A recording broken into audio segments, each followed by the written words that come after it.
काय झाली आत्मनिर्भर, तहान लागल्यानंतर केलं असं काही की व्हिडिओ पाहून वाटेल नवल। आपण सगळेच जण कोणत्या ना कोणत्या गोष्टीसाठी दुसऱ्यांवर अवलंबून असतोच। आता हेच बघा ना, अगदी सकाळी उठण्यासाठी सुद्धा आपण अलार्मवर अवलंबून राहतो, प्रवास करण्यासाठी गाड्या, तर अगदी जेवण गरम करण्यासाठी सुद्धा आपण मायक्रोवेव्ह ओव्हनवर अवलंबून राहतो। पण जेव्हा आपण स्वतः एखादी गोष्ट कोणावर अवलंबून न राहता करतो तेव्हा मात्र त्याचे सुख वेगळेच असते। तर आज हेच दृश्य दाखवणारा व्हिडिओ व्हायरल होतो।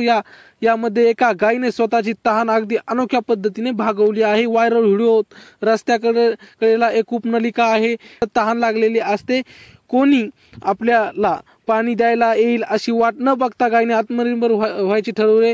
गाय शिंगाच्या मदतीने कूपनलिका सुरू करण्याचा प्रयत्न करता पहिल्यांदाच तिचे प्रयत्न यशस्वी ठरतात, पण अखेर कूपनलिका सुरू करून ती पाणी पिताना दिसते। कोणाची मदत न घेता वाट न बघता गायीने ज्या प्रकारे स्वतःची तहान भागवली जे पाहून नेटकऱ्यांना सुद्धा कौतुक वाटते आहे।